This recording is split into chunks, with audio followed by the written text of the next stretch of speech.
Yes, what's going on? Welcome back to the Red Corner podcast with me, Ross. I hope all's well this evening. Tonight, I am joined by Big Jack Draper, the Spartan himself. I do apologise for being late. We were talking and we didn't even realise what time it was. But yeah, Jack's great. It's great to have Jack back on. It's always good to have him on the podcast. I'm looking forward to him in his fight against Big John.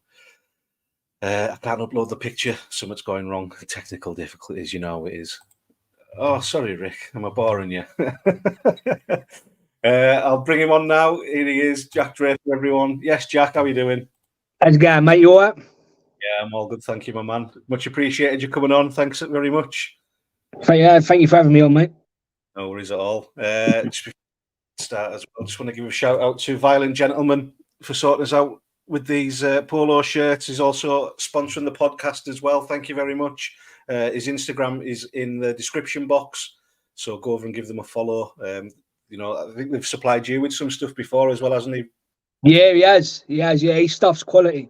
It's quality. I love wearing his. I need to get some more tops off him actually, but yeah, his stuff's absolutely quality. I love it. Yeah, he's a great guy as well, isn't he? Yeah, he is. Yeah. John in the comments there. Good evening, Ross. Hope you're well, mate. Evening, Jack, my brother. Evening, John. Hope you're well, mate. And Sharon in here as well. Sharon, how's it going? The Battle of Stirling was quicker than wait for you to. Yeah, sorry about that. Just got caught up in the moment, didn't we, Jack? Just chatting away. Yeah, we did. Yeah. And the other. Then we remembered. Yeah, I suppose we better talk and do it live. But Mrs. Draper, how are you doing? Hope you're well, Mary Ellen. Mate, a fight coming up, and it's happening down south as well. Everything seems to be going well for a change, you know. It doesn't usually go this well for you, Jack? No, it don't. Fucking everything got sorted out pretty much straight away. Contracts were signed, and then the fight was announced. Then my fight was announced. It's just everything. So tickets will be here tomorrow as well. So fucking touch wood, everything carried on the way it's going. For tickets as well, obviously the fighters make money off the tickets and things like that. So I've put Jack's Instagram link in the description box. So go over and hit Jack up if you want a ticket from him. Help the guys earn a payday and things like that. So go into the description box and you can find Jack's Instagram there. Normally for you it's like a change of opponent 10 times and. Well, that could still happen. We don't know, do we? That part of it could still happen. Again, touch wood, it doesn't. But the last couple of camps, you've talked about it when you were last on the podcast. You were carrying a couple of injuries, but my last fight, I rolled my ankle about 7 weeks out, quite badly as well. I couldn't put hardly any weight on it, so didn't do no running, didn't do no sprint work, couldn't even really do sparring properly for the last fight. But I made do with what I could do. Do you know what I mean? I still did manage to get bits and pieces done. But yeah, the next time around, it's all good. I'm out running all the time. Sparring's good. Yeah, everything's going the way it should be. Yeah, I've seen on the running as well. Like your numbers seem to be coming down, and the distance is getting further and further as well. Your physical fitness must be getting up there. Well, that's the way I do with my running. I only really do short distances. I don't believe in doing 5-6 miles and stuff like that. I mean, everyone's different, isn't they? But big lads, I would rather work on my speed and my pace, because if you're got a little bit of fitness about you, you can plod 3 miles and not do a thing out of it. But you go and do 1.5 miles, 2 miles at a very, very fast pace. It does your stamina the wonders. So that's what I've been working on, really. Yeah. And it's good that you can as well. And I know that one of your biggest things as well is diet, and how much you hate the diet and drinking water and things like that. How's that looking this time round? So far, I've lost a stone. I've lost a stone already so far. And yeah, I mean, last time round, it was a bit.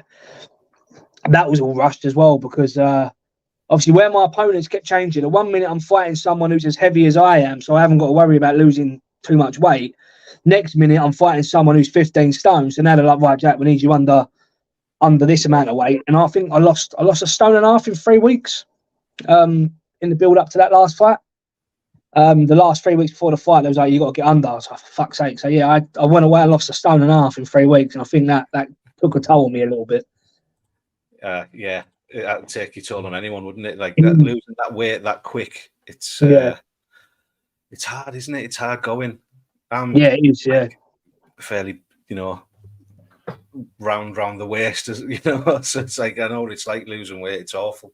Yeah, it is. Yeah, it's the worst part about it. But so this time, man, it's going well. The weight's coming off slowly, which is how we want it. We don't want to lose it too fast.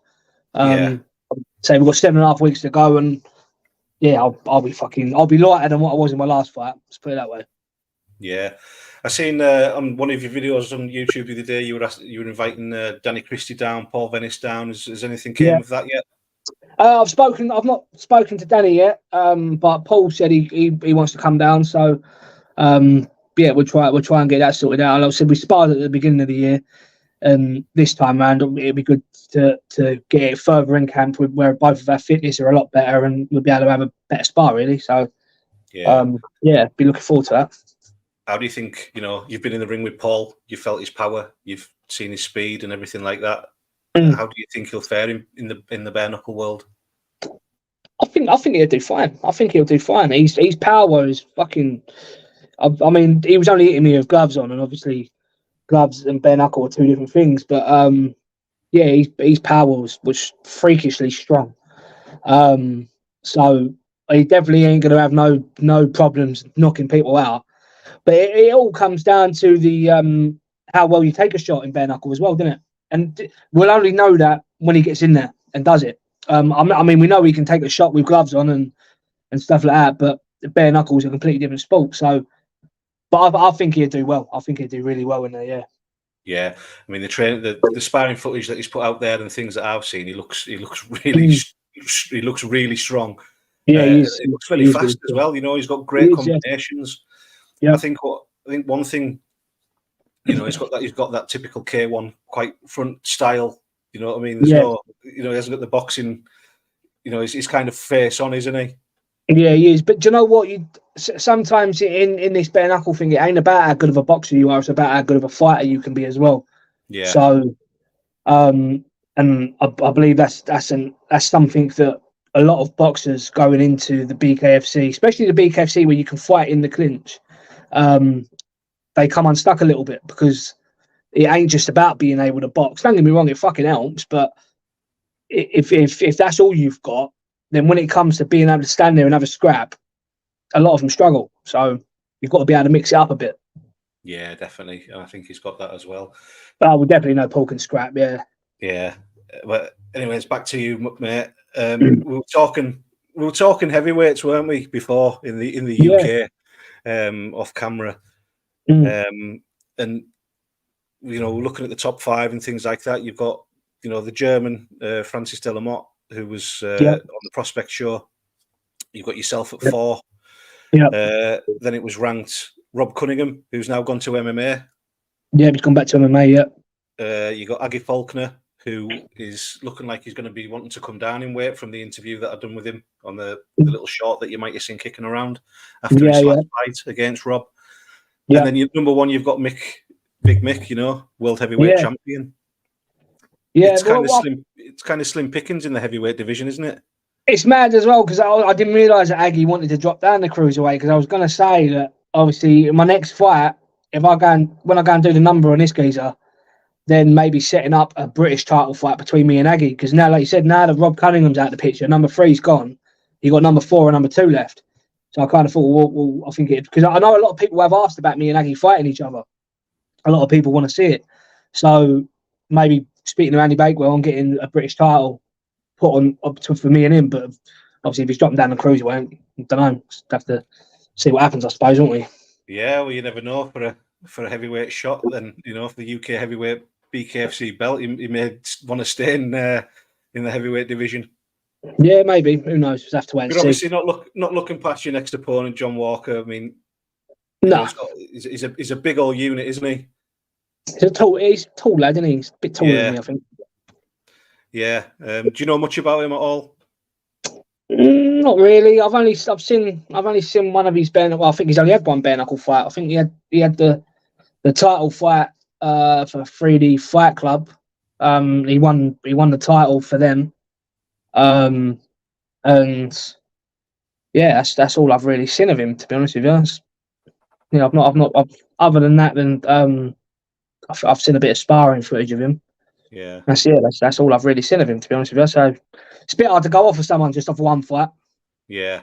I know you don't really care about opponents either. You're going to show up regardless of who it is. Oh, It doesn't matter to you, does it? You just concentrate on what you do.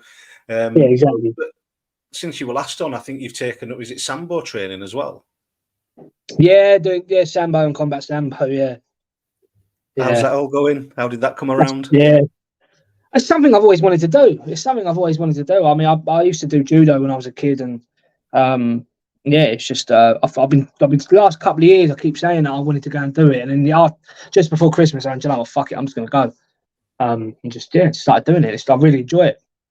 Yeah, does that help bring like a different fighting technique for the bare knuckle at all? Then, or in any way? Or? Yeah, it does. It does. Yeah, it's helped me out with a few little bits and pieces. Actually, I won't say too much, but yeah, it has helped bring out some different stuff. Yeah. Good stuff. Interesting. Yeah. Because it's gi. It's gi as well, isn't it? It is. Yeah. You wear a gi and yeah, like a gi top and shorts. Yeah. Yeah. But obviously with the combat side of it, it's obviously you got the grappling, but then you got the punch, kicks, elbows, headbutts, knees. So it is like having a scrap, but obviously this is where it will help out in the BKFC because you're allowed to fight in the clinch. Where so obviously in Sambo, a lot of it is once you get in the inside, you get hold of each other. It's clinch work, but you're still allowed to fight. So that's the kind of stuff where it sort of helped out more. Yeah, it's totally different, isn't it? I don't think I know anyone in the Sambo world, to be honest, other than yourself. Does that get graded in the belt system? It's a bit different. I think they have like a master rank, but they don't grade you by belts or anything like that. It's just by competitions, really. Yeah. Yeah. So it's like so you won't be like a white belt, yellow belt, and progress anything. No, it's nothing like that. No. Interesting. Just want to give a shout out there to Rick Doherty for the donation. Really appreciate it, Rick. Thank you very much, my man. Massive shout out to Rick. Big supporter of the channel. Thank you very much. The card looks unbelievable, doesn't it? What fights are you looking forward to seeing on the show? I'm looking forward for John Davey Ryan and Danny Christie's fight. I'm looking forward to that because I'll get on really well with both of them, and I know that's going to be a proper scrap. That I'm looking forward to seeing Chazza Waterman back as well. He had a really good fight, didn't he? That last one that I was on. Yeah, that was he had a war. So yeah, that's it. Yeah, so I'm looking forward to seeing him fight again. Who's the main event? James Lilly, isn't it? James Lilly's always he always brings a good fight as well, doesn't he? So yeah, it's going to be some good fights on. I'm really looking forward to it, to be fair. Some massive as well. Foxy as well. Yeah, Gary Fox, yeah. Robbie Brown, John O'Chip Chase, the whole card. Yeah. The whole card looks unreal. Looking forward to speaking to Toby Binden and Marcus Pond the other night as well. I'm looking forward to them. You were up my way, obviously sparring with Danny Christie a while back. What did you think of the delights of Carlisle? Oh, it's lovely, isn't it, up there? It's really nice. Yeah, me and the missus really like Carlisle. I always thought it was really lovely. Yeah, I seen you really enjoyed your time in Durham as well. It was just like the peace and quiet and just like the open fields and things. Yeah, it was really nice being in Durham. Me and the missus actually, we want to move. We want to move up there. Yeah. So who knows? Around Durham way or Cumbria? No, it'd be around Durham way. Yeah. Just because the work situation will be a bit easier for me. Yeah. So it's a beauty. It is nice up north. Up and down the motorway the last few months and things like that. But when you're driving into the Lake District and things, it's mad. I always think about how the Romans must have carved like tracks through these hills and Yeah. stuff like that, and how many days or months or weeks it must have took them to get to up here. It's unbelievable. Yeah, it's mad because it's a different way of living compared to down here. Yeah, it's a slower pace, isn't it? Yeah, much slower. Yeah, everything just people say hello to you, and it's I love it up here. I love being up north.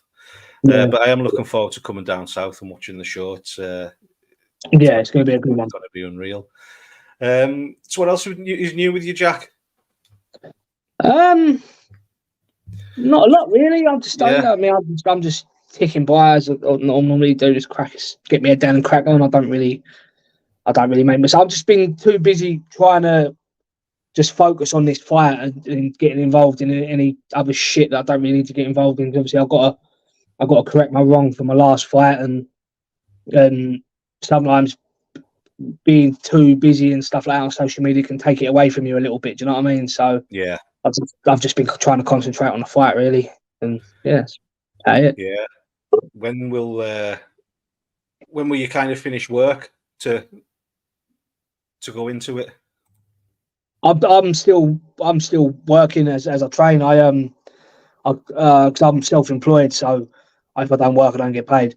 But I've managed to set it all up, whereas I can get a lot of my training days in on the days off that I'm off work. So I only work 4 days a week, and now I've got a couple of sessions in on the days that I'm working as well. So it works out for me at the minute. So everything's all working out, going to plan, kind of thing.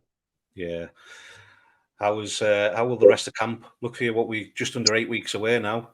Yeah, just under 8 weeks away, and from now's the time really. I've been training since just after Christmas. We do a thing like we call it a pre-fight camp, where it's the training's obviously still hard because you've still got to get you fit, but it's not as hard. And then it's when it comes to 8 weeks to go, then we step it up and we hit it hard all the way through till the fight. And it's something we've always done. We do the pre-fight camp and then we go into camp. So it's like the training ups from 8 weeks through. And like I said, I feel fit now. I've been sparring really well, and I've been proper dishing out some rounds, and I've been managing to keep a very, very high pace. And that's now. So imagine what it's going to be like in 8 weeks' time. Yeah, absolutely.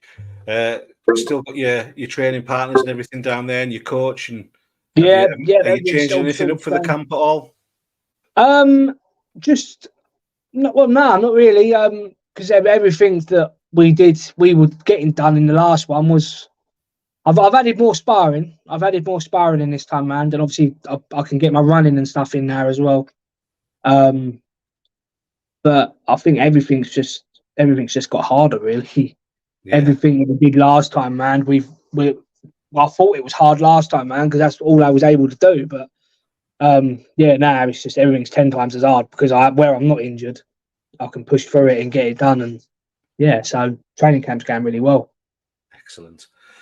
How do you see the fight going? Knockout. Yeah. Knockout. Yeah. I mean, look, I don't really talk shit about anyone, but from what I've seen of him, he's good behind his jab. He loves to use his jab because he's quite tall and he's rangy.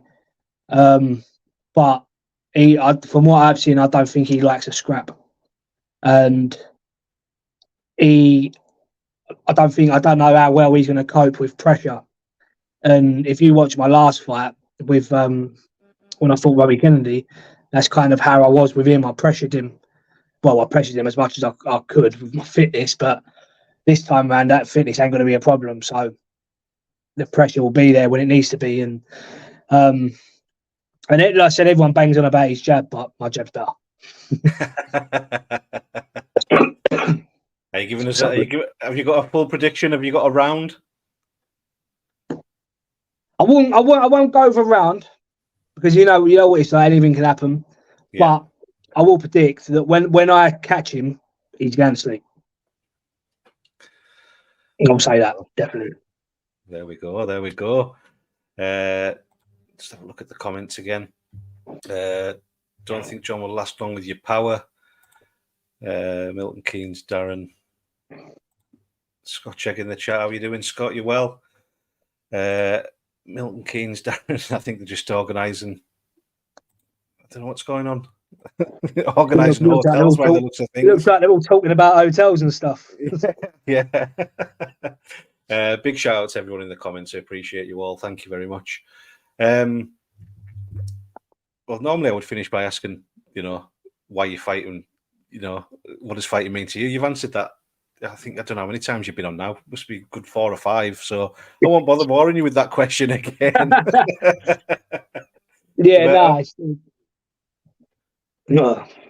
But what I will say is that I do wish you the very best of luck. Thank you, I appreciate it. As to all the fighters, I hope everyone gets home safe to the families and things like that. Yeah, of course. Yeah, definitely. And keep in touch if you want to jump on again before the at the start. Well, yeah. Are you midway through your camp now? Then would you say? Well, what is it? 7.5 weeks ago now, isn't it? So yeah. I'd say, like I said, the hard part of my camp's only just started. So yeah. I've got a long road to go. You'll get there though, mate. I'm sure you will. Yeah, I'm pleased that everything's kind of been a lot easier for you this time, because I know you've had it rough in the last few fights and things, and fingers crossed the rest of it's just smooth sailing. Fingers crossed, mate. Fingers crossed. Yeah, and you stay injury free. Yeah. And I hope Mary Ellen's cooking you some nice dinners as well to look after you. Always, mate. Always. She's always cooking me nice stuff. Excellent. Appreciate you coming on. Thank you very much for your time. Thank you for having me, mate. No worries at all. Anytime, you're more than welcome. And I'll speak to you soon, Jack. Yeah, speak to you soon, mate. Cheers. Jack the Spartan Draper, everyone. What a gentleman. Gentleman Jack, he should be, really. But appreciate you all in the comments, like I was saying. Big shout out to Rick Doherty, my man. Thank you very much. I've got Thursday night. Go to the Instagram to find out what's happening on Thursday night, because you will not want to miss this. In the Red Corner on Instagram. It's going to be a great night. It's going to be a great night. Wow. Thank you very much, John. You didn't have to do that. I appreciate it. Thank you, my man. I hope all's well with you. I'll give you a shout after this. Excellent. Right. Yeah. Stay tuned for Thursday. Look what's going to be happening, because you don't want to miss it. Happy Valentine's Day to everyone. And I'll speak to you all later.